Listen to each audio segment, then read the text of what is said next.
Dash and welcome to Tibet This Week, a weekly news edition on Tibet, His Holiness the Dalai Lama and Central Tibetan Administration. Let's have a look at today's headlines. His Holiness the Dalai Lama to visit Sikkim and Bodh Gaya in December.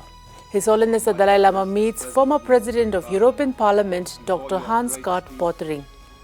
Sikyong continues advocacy for Tibet in Canada. Canadian Parliament welcomes Sikyong Penpa Tsering. VTech Australia strategy meeting concludes with appointment of regional coordinators and adoption of action plan. Kalon Norzin concludes visit to Australia and New Zealand. Australian All-Party Parliamentary Tibet group asks Foreign Minister Wong to raise Tibet at UN Periodical review on China. President of Foreign Affairs Committee, Belgian Federal Parliament calls for the end of coercion of Tibetan children. Japan, Tibet, Uyghur and Southern Mongolia conduct seminar condemning China's infamous religious order number 19. Tibet Museum launches exhibition on advocating Tibet. Tibet support group of Arunachal Pradesh holds executive body meeting in Itanagar.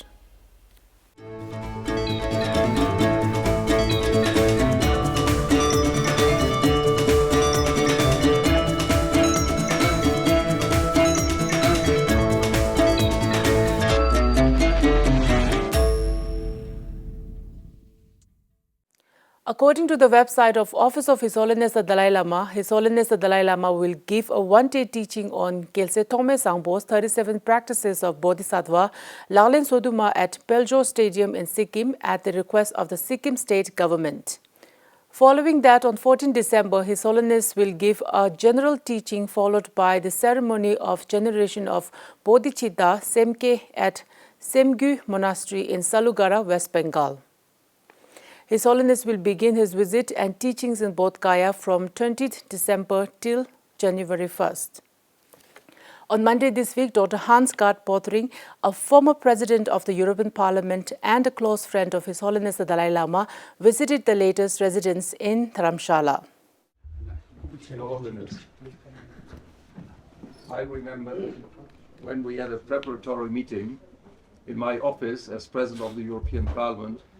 Before your great speech, you said to me, my comrade. And I said, I don't like the word comrade. And then you said, we are friends. We are friends.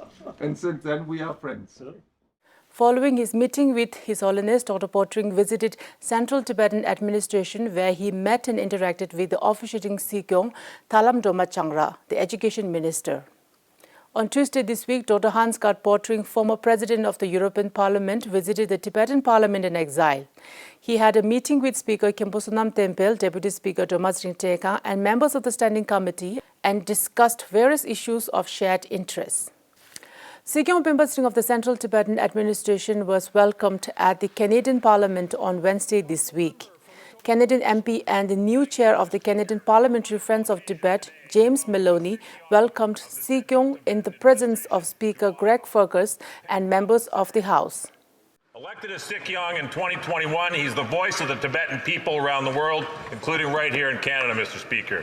And Mr. Speaker, he too served as the Speaker of the Parliament of the Central Tibetan Administration. Canadian Parliamentary Friends of Tibet organized a farewell reception for Sikyong Penpa Tsering, attended by numerous Canadian members of the Parliament comprising of Parliamentary Friends of Tibet. Sikyong addressed the three-day Halifax International Security Forum 2023, where he met and engaged with numbers of MPs, government officials and Tibet supporters in Ottawa to garner support for Tibetan freedom struggle and raising the issue of human rights violations in Tibet under the People's Republic of China. On 19 November, Sikyong was given a warm welcome from the director of the Canada-Tibet Committee, Sherab Tharchin, and executive members of the Ottawa Tibetan Community Association upon his arrival to the Canada's capital. In Ottawa, Sikyong Penpa Tsering met and interacted with MP Francio Blanchett, the leader of Bloc Québécois, MP Alexis Brunel, and MP Julia Vignola. He also met with the MP Arif Virani, Minister of Justice and Attorney General of Canada, a longtime Tibet supporter and Vice Chair of the Parliamentary Friends of Tibet, MP Garnet Junius, and members of the Ottawa Friends of Tibet. During the meetings, the head of the exiled Tibetan administration expressed his appreciation to the supporters on behalf of the larger Tibetan community and discussed with them the strengthening of Canada's support to Tibet. He further updated the situation of human rights in Tibet under the Communist Party of China, among other issues, when interacting with the MPs and supporters. On Monday this week, Sikyong Penpa Tsering spoke on human rights in Tibet with Canadian TV journalist David Coercion on Canada's leading news program CBC Power and Politics. We travel around the world to let people know about what's happening inside Tibet, particularly Chinese policies that are more tightening and that are all aimed at eradication of the Tibetan people's identity inside Tibet, and also to seek support, both political and financial support for the Tibetan cause. Sikyong Penpa Tsering was accompanied by Representative Dr. Namgyal Chudup of the Office of Tibet, Washington, D.C., and Sherab Tharjin, Director of the Canada-Tibet Committee, during his engagements. The WeTech Australia Strategy Meeting and Advocacy Training, a collaborative effort between the Tibet Information Office, Canberra, and the Department of Information and International Relations of Central Tibetan Administration, was inaugurated at the National Press Club of Australia on 17 November. The event brought together key figures, experts and advocates from in and around Australia to discuss and strategize on Tibet advocacy undertakings in Australia. Kalon Norzin, Minister of the Department of Information and International Relations (CTA), graced the inaugural ceremony as the chief guest and Senator Janet Rice as the guest of honor. In a keynote address, Kalon emphasized on the significance of participation of Tibetan youth in continuing and advancing the Tibetan freedom movement. The sessions were headed by Honorable Kevin Andrews, former Defence Minister of Australia, discussing Tibet, Australia and China relations. Gabriel Lafitte, an author and Tibet environment specialist, took the stage to delve into climate change and Tibet, with particular focus on large-scale lithium mining taking place in Tibet. Tenzin Pinso Doring, a member of Tibetan Parliament in exile, shared insights on the role of Tibetan youth and the future of Tibet, and Dr. Zio Bedford, Executive Officer of Australia-Tibet Council, who spoke on advocacy and human rights. Kingzom Dongdu, former member of Tibetan Parliament and strategic campaigns lead at Amnesty International Australia, discussed key components of campaigning, movement building and strategizing political advocacy. The second day of the WeTech Australia Strategy Meeting and Advocacy Training concluded with a series of key developments, including the appointment of regional coordinators and the formulation of an action plan aimed at advancing and sustaining Tibet advocacy in their respective regions. After the completion of the WeTech meeting cum training, Kalon Norzin of Department of Information and International Relations (CTA) flew to Sydney from Canberra, accompanied by Representative Kama Singhe of the Office of Tibet, Canberra, Tibet Information Office, where Kalon met and interacted with staff and board members of Australia-Tibet Council. Later, Kalon and representative met with representatives of Chinese democracy activists, Taiwanese, Hong Kongers, Uyghurs, and members of several organizations and NGOs based in Australia. Following her successful visit to Australia, Kalon Norzin met with the rest of the members of the Wellington-based Friends of Tibet and thanked them for their long-standing support to the Tibetan movement. She informed them of the critical situation in Tibet, where cultural genocide is going on through the Sinicization of Tibetan Buddhism and boarding schools. She also briefed them about the policy of middle way approach of the Central Tibetan Administration for resolving the Sino-Tibet conflict. On Tuesday this week, Kalon met and interacted with the members of the New Zealand Tibetan community and Tibet supporters at the Mount Eden Memorial Hall in Auckland. On Monday this week, Kalon Norzin and Representative Kama Singhe of the Office of Tibet, Canberra, participated in the annual summit of Asia-Pacific Security Innovation, a leading New Zealand think tank in strategic partnership and cooperation in international relations at Wellington, New Zealand. Kalon participated in the panel on soft power, statecraft and cultural diplomacy for policy dialogue and spoke on the concept of soft power in Tibet's diplomatic endeavors and how cultural assets and potential avenues enhance Tibet's diplomatic influence. This annual summit was attended by diplomats and experts from different nations to exchange views and enhance understanding of the complexities surrounding current international affairs.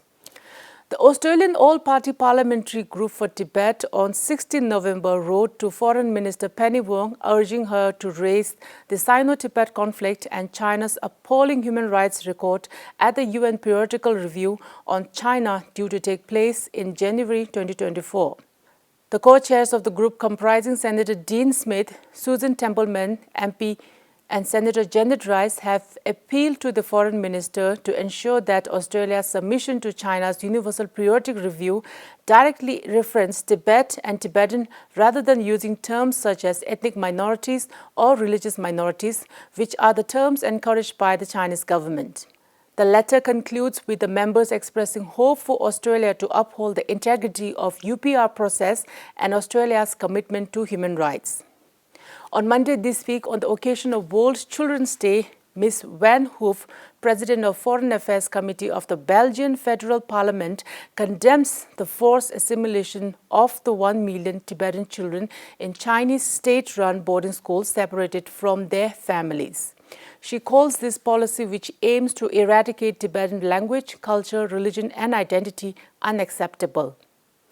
Ms. Van Hoof calls on the PRC authorities to end the coercion of Tibetan children in state-run boarding schools, and she further calls on them to cease repressive assimilationist policy to comply with the PRC's obligations under international law.